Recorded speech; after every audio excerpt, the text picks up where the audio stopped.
Here's Brody Brazil.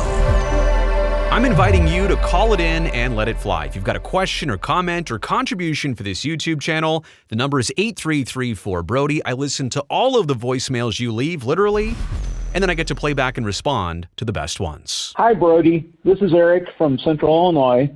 I enjoy your podcast. Thank you. I think MLB doesn't understand the danger they are in if there is a lockout after the next season, especially if the entire 2027 season is lost or even half of it. Baseball is feeling more like a local sport than a national or even regional sport these days.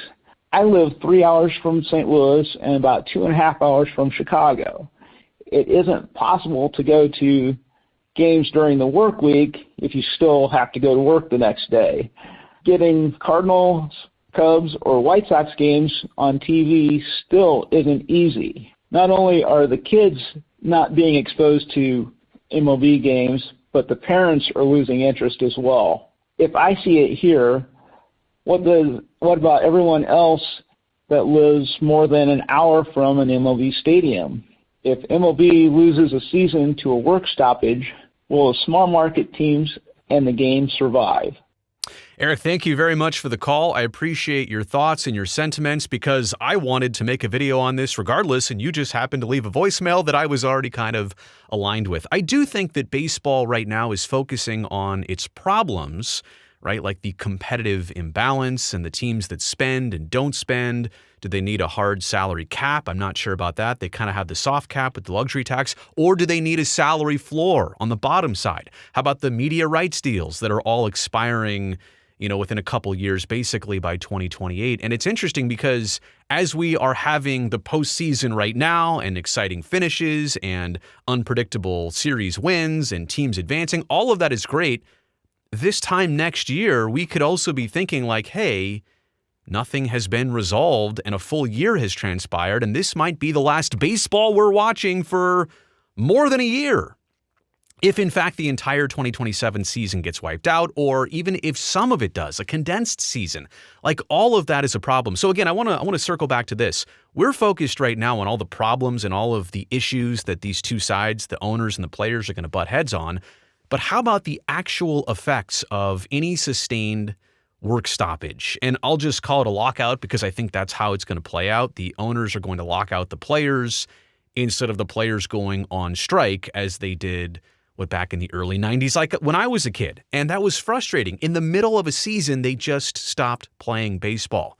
Some players were on career seasons. Some teams were having great runs like the Montreal Expos. All of that stopped on a dime. And even me as like a 12 or 13-year-old, I was thinking, like, what's the motivation to play sports if the pros don't even want to play? And it's all about business. And they just stopped in the middle of a season. Now, again, a lot going on back then, but a lot going on right now. We actually sometimes need to stop and focus on, well, what will happen if there's a lockout? Not the issues that would cause this. I will save that for a different video, like maybe even the top 5 things that are up for debate and discussion and need to get hashed out. But how about the effects of if a lockout of any sustained duration takes place? Number one, fan sentiment never goes well while these negotiations are ongoing. Like, for example, if it's February of 2027 or March or April when the season should be starting, and the players' side will say this, and the owner's side will say that, and they'll go back and forth, and they'll take all the players' images off the website. We've seen this before. Fans don't want to take sides. Fans don't want to hear any of this because they'll look at the owners and say, you're rich. They'll look at the players and say, you're rich. Just go out and play a game. Neither side comes out looking good while the negotiations are ongoing. And both sides, of course, they're trying to play leverage. They're trying to play fan sentiment. Like, hey, well, look at us. We're trying to make this happen. And hey, they're trying to make it happen too. Or maybe they're not. You understand what I'm saying? During this fight, neither side wins. The fans are not going to jump on one side or the other and say, oh, well, it's your fault, so you fix this. Fans just don't want to hear any of it. They want just to watch Major League Baseball at a reasonable price and not have their broadcast get blacked out.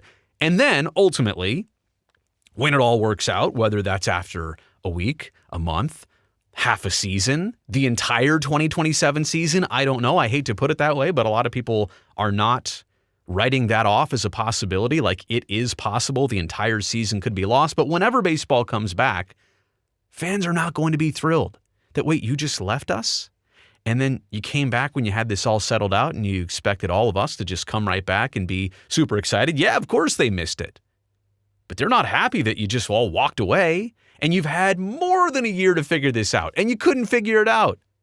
Fans are going to resent the situation even after the fact. And where's that going to show? Ratings, attendance. I could throw other things on here too. Merchandise that was not purchased. All of the above. Fans after the fact, even when it all gets settled away and the players and the league have a new CBA, fans still aren't going to be thrilled if a significant period of time was missed. If you miss a little spring training or you have to condense the season like they did last time around, everybody kind of figures it out. But if you really wholesale start missing games, you watch how frustrated people are going to be. How about this? And I can speak to this firsthand. People who work in and around Major League Baseball, they're going to lose their wages. Some of them are going to be out of a job, either permanently or temporarily. I think teams already, if I'm being honest, are stocking up on savings and money and a certain amount of like a protection fund. They're knowing that they're going to have to go through a period where if you're not playing games and there's nothing going on, now you're not paying players, but you're also not making any revenue as a business to pay your, 500 employees or so. Concession workers, front office workers, tickets, sales, merchandising, you name it. There's employees all over the place in a pro sports team. Broadcasters, they're all going to lose out here on wages and jobs. Also this, and I mean, players are part of the negotiations. They have a little bit more control. So are teams and their owners, but teams that were good, if you miss a full season and it was part of your window of opportunity, like you've been lining up that your 2027 roster and players are going to look great, or how about if I'm, 27 years old in the 2027 season? Man, that means that you were born in 2000? I am feeling really old right now. But the point is, this is a window of opportunity that's going to just be lost. And the whole what if pick a team. What if the Arizona Diamondbacks were supposed to have their year in 2027, or the San Francisco Giants, or the Minnesota Twins maybe? I don't know. I'm just making stuff up here. You lose that window of opportunity for a full season. So let me also throw this in the mix because you've probably seen it on the screen now for the last 6 minutes or so. All of this is going to happen for Major League Baseball.